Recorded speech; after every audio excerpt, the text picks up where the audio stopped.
Previously on The Shelly Show. Or the use of pet names speaks to the level of intimacy within the relationship. Healthier couples use pet names, like most of the time, so majority of times. So you can tell if a relationship is healthy if, they're saying, hey, hon, boo, whatever, whatever. Versus, the ones who just call you by your first, middle, and last name. So I was like, oh, that's crazy. That's something new that I learned. Like literally, like first, middle, and last name. Welcome to the Shelly Show. Welcome to the Shelly Show. We get these nicknames based on our insecurities. So if we're not confident in who we are, we're gonna allow those nicknames that they call us to define us. I think for me, actually, say as like when you grow up, all of us go through those phases of, we don't feel like we're beautiful or whatever. But it wasn't until I got to a certain age and guys were really hitting on me. Catcalling, and I'm like, so puberty hitting, that stage of puberty hitting, and you don't look as bad as you were when you were 12.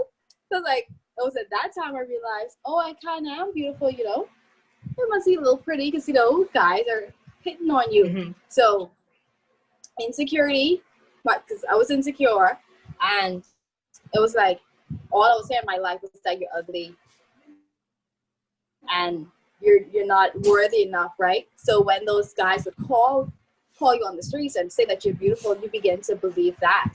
But now what happens if, what happens when you're not being affirmed in the home and we're allowing the streets to define us?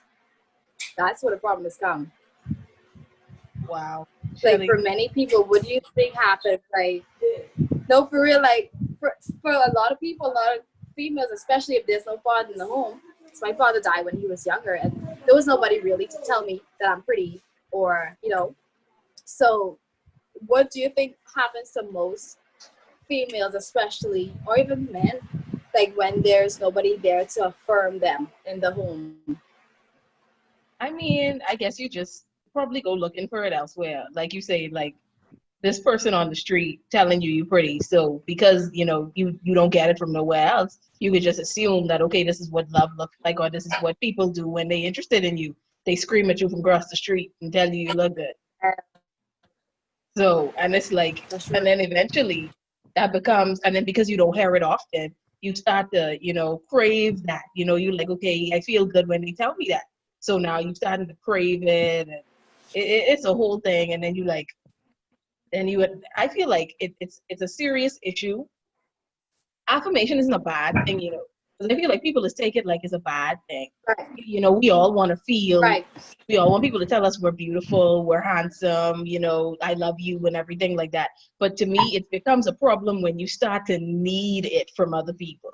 Like if you feel like you can't live unless somebody tells you look good today, you can't go in the mirror and tell yourself you look good, then I think you have a problem, because that's obvious that you don't love yourself. And if you feel like some stranger who don't know you on the side of the street or wherever you is telling you you're pretty, and that's your definition of affirmation, I'd be like, ma'am, me and you need to talk, because obviously you don't know that that you should love yourself. So I think that's where it starts, or where a little bit of an issue there. That's really good. A lot of what's happening now in society, I feel, is stemming from us not being affirmed, and a part of being affirmed is knowing who you are, knowing who God has called you to be, knowing your strengths and your weaknesses. Because if you don't know how strong you are, you're gonna put yourself in situations where it's gonna show your weaknesses, right. And you're gonna fall into a bunch of things. You're gonna fall into peer pressure. You're gonna start having sex everywhere. You're gonna start drinking because everybody drinking. You're gonna start going to the parties because everybody going to the parties. And you just want them to, make you feel like you are part of them. Mm-hmm. When you should just know who you are. You're different. Everybody lives a life. Everybody ain't supposed to be alike. And until I guess you're okay with not being like everybody else, you'll always want that affirmation. You'll always want that, I guess validation. You'll always want somebody to tell you that it's okay for you to do this. Like, you might not even be the kind of person who like to go out to parties. You might not even be the kind of Right. person who like to drink. But because everybody's doing it and you feel like, okay, they can accept me this way, this is the only way I can make friends, this is the only way people can like me, and you can find yourself doing things you don't even like to do. And then when you caught up in all of this, you could take a step back and look at yourself and be like, I don't really even know who I is anymore, because you were stuck with everybody else's opinions and everybody else's validation. You don't even really know who you are. You don't even know what you like. So Wow. That's really good. That's like a word. No, but like, wow. but that's the truth. And then what would you say to someone, say, if they have a nickname and they have a nickname that they don't like because it highlights their insecurity, uh, um, what would you say to them? Like, how do they now take this nickname that they don't like, that everybody calls them? Say if they have a big forehead, they just, every time someone sees you, all they call is forehead, or knock knees. Like, what do you do when your insecurities are constantly being highlighted? I would honestly tell that person to just simply embrace it, because eventually you're going to find somebody who loves you simply for that insecurity or that one thing that everybody making fun of you for. Like I always say, I used to get teased because my lips big. I found somebody who loves me for that reason. And I love myself now. Wow. Like, I am happy with my lips. This is a classic Black feature. You will really live and Come not on. die. For example, look at Tyra Banks. People making fun of Tyra Banks because she have a big forehead. She say they constantly just make fun of her. What is she? She's like a number one supermodel. People make fun of Yeah. Rihanna. Rihanna got a big forehead. She's Rihanna. Somebody will always have something to say about something. So I would just tell you pretty much to, you know, accept it and own it, be confident in yourself, work it, Don't worry about what anybody else have to say about it.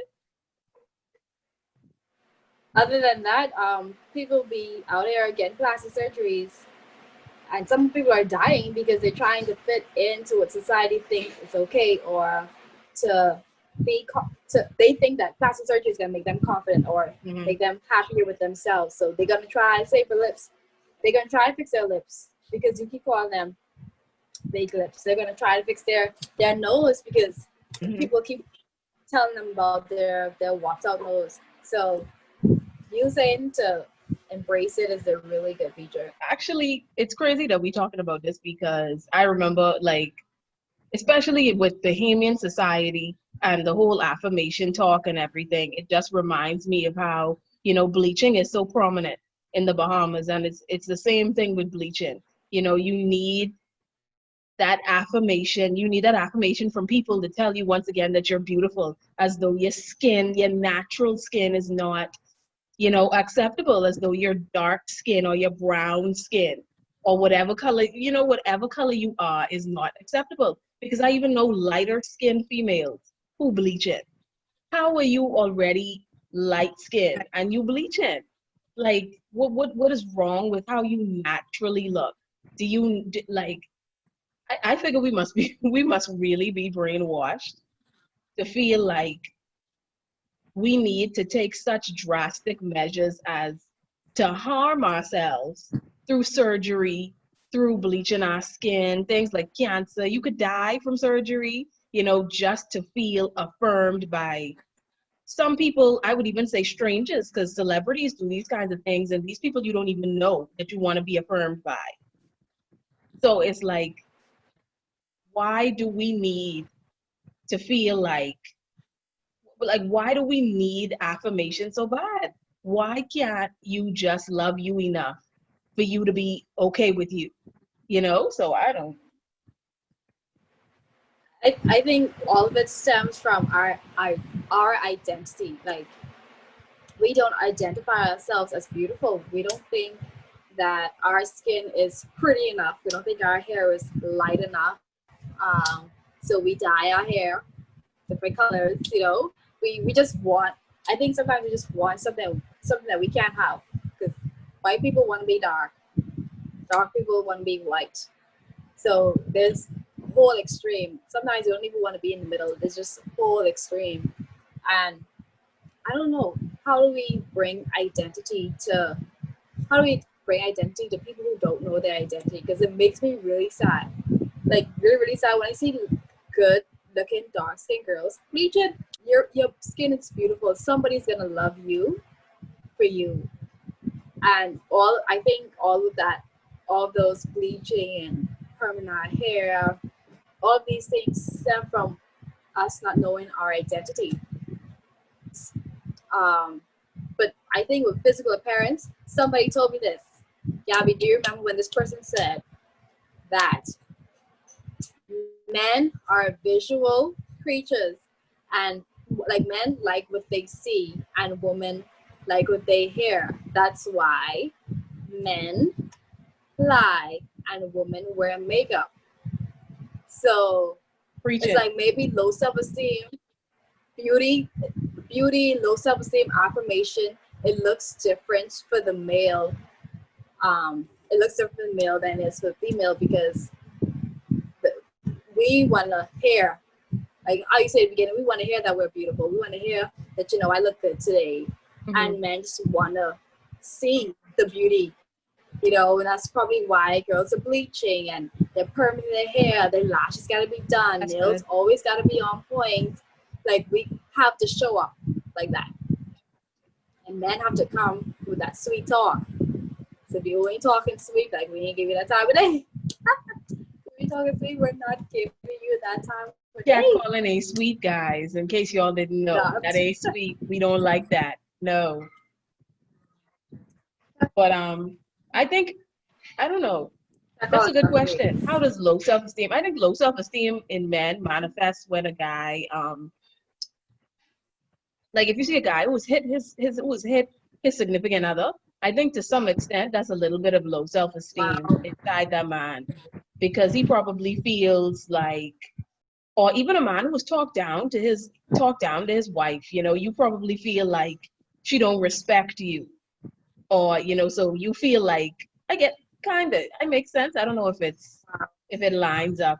Maybe that's how it manifests. I don't know. That makes sense. Because it's very different from Insecurities. That makes sense. Wait, why would you be like physically abusing a woman if you know that you're physically stronger than her? Like you must believe that she has some type of power over you. Right. I think that's where most men, their insecurities lie. With respect, I guess, yeah. Then again, we're not guys, so we don't know. So if you're a guy on this show, give us your pointers. Let us know, because we're never been in the male skin. Comment. We just want to know what you think, how you feel. Comment down below. And I think this is a great show. Today was really good, Gabs. Thank you. Ooh, thank you for having me. I say comment. Let us know what y'all think of any of the points we talked about today. It was a good talk. Babe won, really, just saying. Talk. Babe did win. Don't worry, we can have another little competition. Team Babe. Team Baby. Yeah, Team Baby over here. Team Babe. Could win. All right. So don't forget to check out Gabbi's blog. Thank you guys for watching today's show. So, peace. Pineapple.